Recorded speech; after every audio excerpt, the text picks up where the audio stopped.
Roberts turned and saw an old friend, James, whom he hadn't seen in years. James had lived in the town during happier times, times when Clara and Jamie were still around. The two men greeted each other warmly. As they chatted, James reminisced about the old days. I remember when Jamie used to run around these streets, always with that toy airplane in his hand. And Clara, she had that infectious laughter. Those were good times. Robert's Joe, sensitive to human emotions, felt a deep sadness emanating from Roberts. Memories of his wife and son, so vividly brought back, opened old wounds. She leaned into him, offering silent comfort. James, sensing the melancholy, said, "I'm sorry, Roberts. I didn't mean to bring up painful memories." Roberts gave a sad smile. "It's all right, James. Those memories are both a source of joy and pain. It's just hard sometimes." The two men sat on a nearby bench, sharing stories and memories for a while. Jo, attuned to Robert's emotions, stayed close, her warmth serving as a gentle anchor to the present. After a while, James stood up. "It was good seeing you, Roberts. And remember, it's okay to cherish the memories. They're a testament to the love and happiness you all shared." As they parted ways, Roberts knelt down and hugged Jo. "Thank you, girl," he whispered.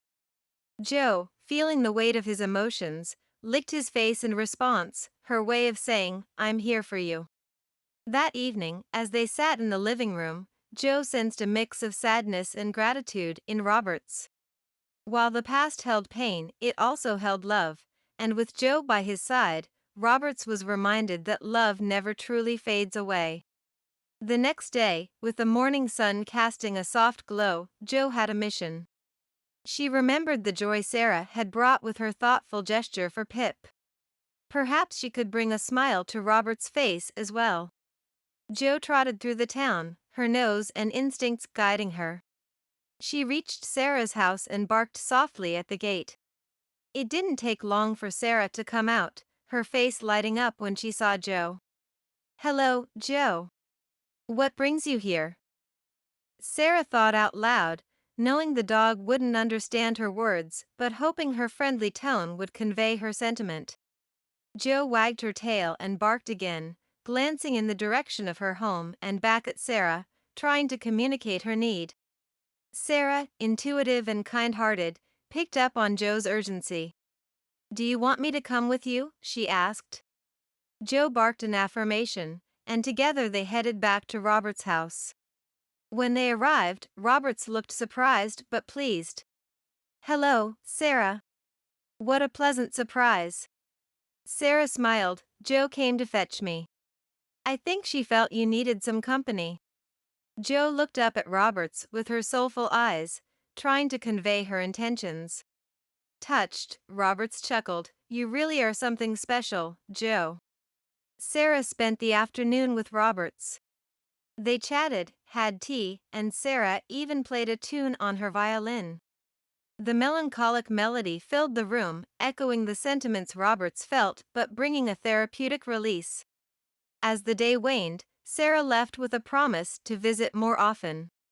Roberts, holding Jo close, whispered, "Thank you, my dear friend. Your heart knows no bounds." Jo, content that she had brought a moment of comfort to her beloved human, nestled closer, once again proving that actions, indeed, speak louder than words.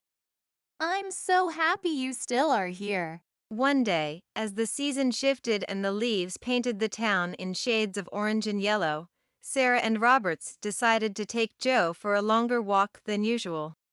They wandered towards the older part of the town, where ancient trees stood tall and houses whispered stories of days gone by. While crossing the street, just a stone's throw away from their starting point, Jo's ears perked up. She could hear a frantic thought, a cry for help, coming from a nearby house. It was Sarah's dad's voice, echoing a sense of urgency and pain. "Not now, not the heart again." Jo, sensing the gravity of the situation, started barking and tugging towards Sarah's house. Roberts and Sarah, confused, tried to calm her down. "Joe, what's wrong?" Sarah inquired, worry evident in her voice. But Joe was insistent. She barked louder and pulled with more force, trying to lead them to her house.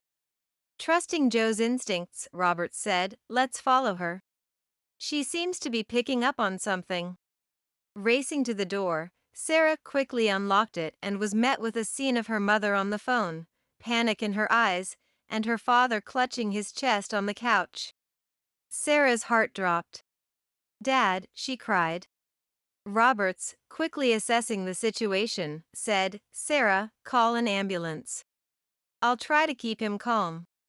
While Sarah dialed 911, Roberts comforted her father, speaking reassuring words and trying to maintain calmness in the face of the emergency.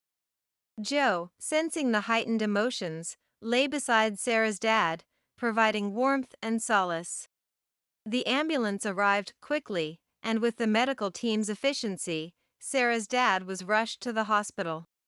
The following hours were tense, with Sarah and Roberts waiting anxiously for any news. Finally, a doctor approached them.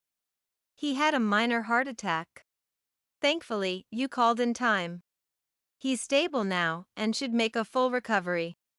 Relief washed over Sarah. She hugged Roberts, tears streaming down her face.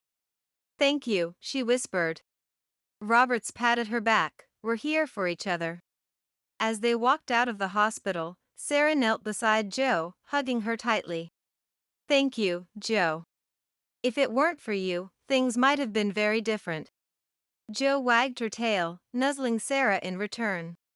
Once again, her unique gift had made a significant impact, proving that sometimes, the most unexpected heroes come in the form of loyal companions. After Joe's incredible act of saving someone, word spread throughout the hospital. David, a friend of Sarah's dad and the owner of a local old folks' home, came to visit. He looked at Joe and thought, with her fame, she could attract so many people to my elderly care home and boost my business. Joe, sensing David's opportunistic thoughts, barked loudly at him. This behavior confused Roberts. Why is Joe acting strange, he thought. Due to her continued barking, he felt he had no choice but to keep Joe at home for a while. The day after David's hospital visit, seeing an opportunity to capitalize on Joe's newfound fame and knowing that Roberts wanted to live a low-profile life, David's ambition overshadowed his morals. Remembering that Roberts had kept Joe at home, and aware that he would be away, David discreetly approached the house. Despite her growls and resistance, David managed to snatch Joe. However, unknown to David, Pip had seen everything.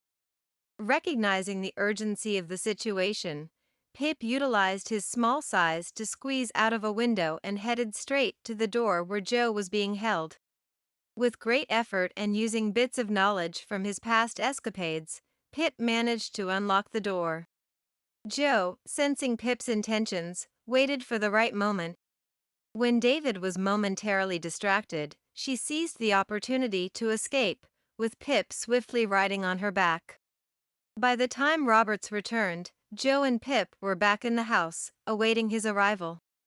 Relieved to see them, Roberts soon learned about David's cunning plan from the subtle hints and Joe's unusual behavior near the door. News about David's deceitful actions spread throughout the town, leading to widespread disappointment. Filled with guilt and facing the town's disdain, David left shortly after. Roberts, with deep gratitude for the bond between Joe and Pip, ensured their safety at all times. Here we go. Roberts and Sarah grew closer. Their bond, initially formed over shared concern for Joe and Pip, deepened as they spent more time together. They shared stories, laughter, and moments of solace, finding comfort and understanding in each other's company. One beautiful spring day, surrounded by blossoming flowers and singing birds, Roberts, with a nervous heart and hopeful eyes, proposed to Sarah.